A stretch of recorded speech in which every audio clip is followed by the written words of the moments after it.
Hello students, इस video में continue करते हैं metallic and bonding in transition metal complexes chapter को। सो नेक्स्ट टॉपिक हम कवर करेंगे crystal field splitting in tetrahedral complexes.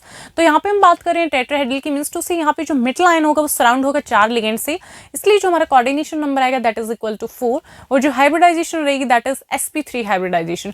तो ये जो हमारी टेट्राहेड्रल अरेंजमेंट है इसको हम विजुअलाइज कर सकते हैं अपने क्यूब में। क्यूब पे हम क्या करेंगे, प्लेस कर देंगे अल्टरनेट कॉर्नर्स पे लिगेंड्स को और सेंटर में होगा हमारा मेटल आयन। तो ये क्या हो जाएगी हमारी टेट्राहेड्रल अरेंजमेंट।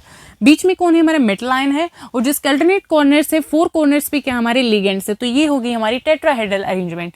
देखिए इन tetrahedral field the 4 ligands may be imagined by occupying alternate corners of a cube and the metal ion at the center। metal ion कहाँ पे हमारा सेंटर पे है और जिसके alternate corners है उस पे क्या है हमारी ligands अटैच है।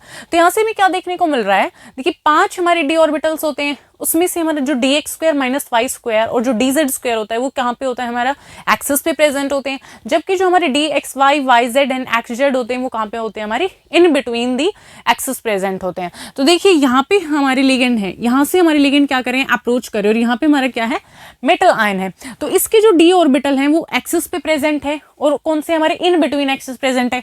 तो एक्सिस पे कौन से होंगे, ये वाली क्या है हमारी y axis, x axis and z axis. तो देखिए यहाँ पे हमारी एक्सिस है और एक्सिस से देखिए जो हमारे लिगेंड्स है वो कितनी दूर है। तो मींस टू से जो हमारी एक्सिस पे d ऑर्बिटल्स प्रेजेंट होंगे और जो हमारे लिगेंड अप्रोच कर रहे हैं वो क्या नहीं है, टुवर्ड्स दी हमारी किस में नहीं है, हमारे लिगेंड्स की तरफ नहीं है जो हमारे d ऑर्बिटल्स हैं वो। और अगर हम बात कर लेते हैं इन बिटवीन दी जो एक्सिस प्रेजेंट होते हैं वो भी देखिए किस तरीके से होंगे, इन बिटवीन दी एक्सिस प्रेजेंट होंगे वो इन बिटवीन दी, तो उससे भी बहुत ज्यादा दूर है हमारी जो लिगेंड के अप्रोच है। तो यहाँ पे हमें क्या देखने को मिलेगा, जो हमारी क्रिस्टल फील्ड स्प्लिटिंग होगी वो लेस होगी एज कंपेयर टू ऑक्टाहेड्रल, जो हमारी स्प्लिटिंग हुई थी ऑक्टाहेड्रल के केस में। So it can be seen that in tetrahedral field none of the D orbital point exactly towards the ligand. यही पॉइंट है कि कोई भी हमारा यहाँ पे ऐसा डी ऑर्बिटल नहीं है जो एग्जैक्टली किसकी साइड हो, हमारी लिगेंड की साइड हो। तो यहाँ पे इसका मतलब क्या है, जो हमारी स्प्लिटिंग होने वाली है ऑक्टाहेड्रल के कंपेयर में वो कम होने वाली है। नेक्स्ट पॉइंट देखिए 3d ऑर्बिटल्स, जो हमारे 3d ऑर्बिटल्स होंगे कौन से, D X Y Y Z X Z are pointing close to the direction in which the ligands are approaching.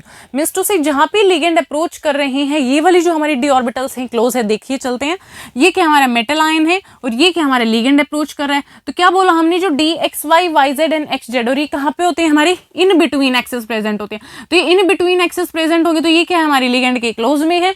पर अगर हम बात करेंगे जो एक्सेस पे प्रेजेंट है वो क्या है, हमारी दूर है लिगेंड्स की कंपेयर, जो हमारे लिगेंड्स है उनसे। सो अप्रोचिंग वाइल दी 2 ऑर्बिटल्स, जबकि जो हमारे 2 ऑर्बिटल है जो एक्सिस पे प्रेजेंट होंगे dx square minus Y square and dz square are lying in between the ligands, वो किसके बीच में, हमारी लिगेंड्स के बीच में है। मींस टू से बिल्कुल सामने हमारी लिगेंड के कोई भी अप्रोच नहीं कर पा रहा है, ठीक है, कोई भी हमारा डी ऑर्बिटल। सो इसका रिजल्ट क्या होगा, जो एनर्जी होगी फॉर्मर 3 ऑर्बिटल्स की, जो हमारी D X Y Y Z और जो एक्स जेड हमारी ऑर्बिटल्स हैं उनकी जो एनर्जी है वो इंक्रीज हो जाएगी किसके कंपेयर में, जो हमारे D X square minus Y square और जो हमारे डी जेड स्क्वायर होंगी। ऐसा क्यों हुआ, because the electrons in the former orbital would be repelled by ligand electrons. ऐसा इसलिए हो रहा है बिकॉज जो D X Y Y Z और एक्स जेड उनमें जो इलेक्ट्रॉन्स है कि जो इलेक्ट्रॉन्स है वो ज्यादा रिपेल्ड किए जा रहे हैं जो हमारे लिगेंड्स हैं उनके इलेक्ट्रॉन्स के साथ, ठीक है, because the electrons in the former orbitals would be repelled by the ligand electron more strongly, बहुत ज्यादा स्ट्रांगली वो रिपेल्ड किए जा रहे हैं then electron in the eg compare to जो हमारे इलेक्ट्रॉन प्रेजेंट होगी लेटर ऑर्बिटल्स में, मींस टू से किन में, dx square minus Y square और dz स्क्वायर वाले ऑर्बिटल्स में। तो इससे क्या होगा, 10 D orbitals are split into 2 groups. तो मतलब यहाँ पे अब क्या आ गई, हमारी डी ऑर्बिटल्स की स्प्लिटिंग आ गई। देखिए सबसे पहले जो हमारी कोई भी लिगेंड की फील्ड नहीं थी, 5 ऑर्बिटल आराम से बैठे थे, डीजेनरेट ऑर्बिटल्स थे, उनकी जो एनर्जी थी वो सभी की सेम थी। देखिए ये वाला हमारा केस था state first, 5 degenerate D orbitals in the free metal ion, ठीक है, यहाँ पे हमारा फ्री मेटल आयन है, कोई भी लिगेंड की फील्ड नहीं है। पर जैसे ही हमारा लिगेंड अप्रोच करेगा उसकी फील्ड आएगी तो क्या हो जाएगा, वहां पे हमारी एनर्जी बढ़ेगी। 5 की इंक्रीज हुई है बट कैसे हुई है, हमारी सिमेट्रिकली, वहां पे हमारी जो लिगेंड है वो प्रेजेंट है, सभी से इक्वल डिस्टेंस पे प्रेजेंट है लिगेंड, तो सभी की बढ़ेगी एनर्जी बट इक्वल ही बढ़ेगी। तो 5 ऑर्बिटल की एनर्जी क्या हो रही है, बढ़ रही है। सेकेंड स्टेट में हमारी energy of D orbitals in spherical field of ligands. उसके बाद हमें क्या देखने को मिल रहा है, स्प्लिटिंग। स्प्लिटिंग क्या हो रही है, रही है? बिकॉज एक की एनर्जी क्या हो रही है, दूसरे कंपैरिजन में ज्यादा बढ़ रही है, बिकॉज वहां पे जो लिगेंड के इलेक्ट्रॉन्स की रिपल्शन और जो डी ऑर्बिटल में इलेक्ट्रॉन की रिपल्शन है वो ज्यादा हो रही है। किस केस में वो ज्यादा हो रही है? हमारी dxy yz xz वाले ऑर्बिटल्स में एज कंपेयर टू जो हमारे dx² - y² और जो dz² वाले ऑर्बिटल्स हैं। तो इनकी एनर्जी क्या हो जाएगी? ज्यादा हो जाएगी। dxy yz एंड xz, इन्हें हम क्या बोलेंगे? T2 ऑर्बिटल्स बोलेंगे। क्या बोलेंगे इनको? T2 orbitals. और जो हमारी dx² - y² और जो हमारी dz² वाली ऑर्बिटल्स हैं इन्हें हम बोलेंगे E ऑर्बिटल्स। और ये जो हमारे एनर्जी का होगा इसे हम बोलेंगे डेल्टा T। ये जो हमारा एनर्जी डिफरेंस है इसे हम क्या बोलेंगे? डेल्टा T, या फिर किसके बराबर होगा? हमारा 10, क्योंकि दैट इज क्रिस्टल फील्ड जो हमारी स्प्लिटिंग होगी टेट्राहेड्रल में। T क्या है यहाँ पे? हमारी टेट्राहेड्रल कॉम्प्लेक्सेस के लिए। तो dx² - y² एंड dz² को हम क्या बोलेंगे? E orbitals. यहाँ पे हम G का यूज नहीं करेंगे। G हम किस लिए यूज कर रहे थे बच्चों? जिराड के लिए। बट जिराड और अनजिराड की एप्लीकेशन कहाँ पे होती है? कहाँ हम इसको यूज करते हैं? जहाँ पे सेंटर ऑफ सिमेट्री प्रेजेंट होती है। बट यहाँ पे हमारी सेंटर ऑफ सिमेट्री तो प्रेजेंट है नहीं, that's why we are not using here gerade and ungerade. यहाँ पे इसलिए हम जिराड को यूज नहीं करें बिकॉज यहाँ सेंटर ऑफ सिमेट्री प्रेजेंट नहीं है। चलते हैं नेक्स्ट पॉइंट पे। यहाँ तक क्लियर है बिल्कुल? चलिए, द 3D और आगे जो हमारी 3 ऑर्बिटल्स है, D orbitals dxy yz and gxz, इन्हें हम क्या बोलते हैं? T2 orbitals. बिल्कुल कर चुके हम क्या बोलते हैं इनको? T2 orbitals. इनके पास क्या होगी? Have higher energy than the 2 orbitals. कौन से orbitals? dx² - y² and dz²। इन्हें हम क्या बोलते हैं? E ऑर्बिटल्स बोलते हैं। क्लियर? नेक्स्ट देखिए, द क्रिस्टल फील्ड स्प्लिटिंग, जो हमारी यहाँ पे क्रिस्टल फील्ड स्प्लिटिंग है, दैट इज क्या है? ये डिफरेंस है, हमारी एनर्जी का डिफरेंस है between the 2 sets of orbitals. कौन से 2 सेट है? एक हमारा कौन सा? E सेट है और एक हमारा T2 सेट है। उसे हम डिनोट करते किससे? डेल्टा T से। किससे डिनोट किया हमने? डेल्टा T से। That is equal to all, और वो किसके बराबर भी होता है? हमारा 10D की होगी। ऊपर वाली जो है हमारी कितनी है? 4D की, और नीचे वाली क्या हमारी 6D की है। ये क्या हो रही है? हमारी डिक्रीज हो रही है, that's why we are taking here negative sign. तो क्लियर? उसके बाद थर्ड स्टेट में क्या होगी? हमारी स्प्लिटिंग होगी अब डी ऑर्बिटल्स की टेट्राहेड्रल फील्ड के अंदर। तो ये क्या थी? हमारी स्प्लिटिंग। नेक्स्ट जो हमारा इंपॉर्टेंट पॉइंट है, जो हमारी टेट्राहेड्रल कॉम्प्लेक्स में स्प्लिटिंग होती है वो कम होती है देन ऑक्टाहेड्रल स्प्लिटिंग।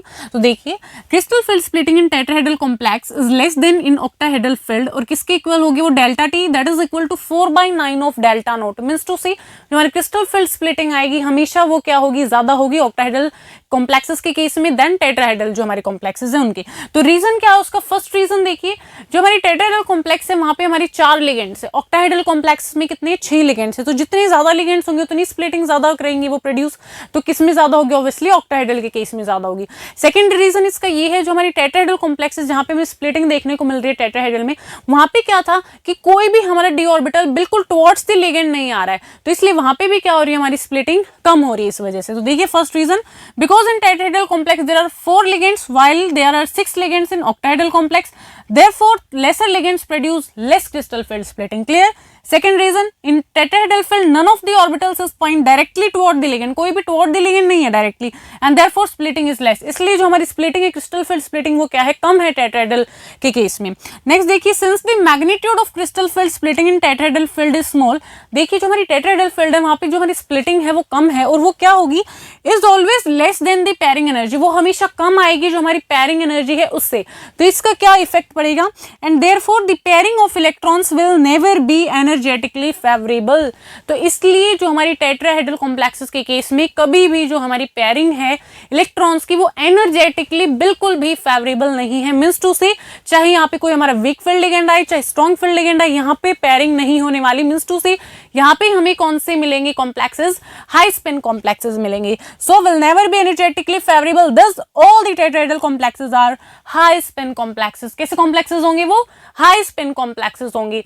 और नेक्स्ट पॉइंट जो इंपॉर्टेंट है, splitting is inverted to octahedral splitting. यहाँ पे जो हमारी स्प्लिटिंग है टेट्राहेड्रल के केस में बिल्कुल वो क्या है? इन्वर्टेड है, बिल्कुल उल्टा है ऑक्टाहेड्रल स्प्लिटिंग का। यहाँ पे अगर हम इसको उल्टा कर दें, dxy yz xz नीचे आ जाए और dx² - y² dz² ऊपर चला जाए, ऐसा ही होता है ऑक्टाहेड्रल के केस में। तो उसी का उल्टा क्या हो गया? हमारे टेट्राहेड्रल में हो गया। तो इसलिए हमने क्या बोला है, जो स्प्लिटिंग है हमारी टेट्राहेड्रल में is just inverted to octahedral splitting. तो ये थी हमारी crystal field splitting in tetrahedral complexes. So कि स्टूडेंट्स, इस वीडियो में इतना ही।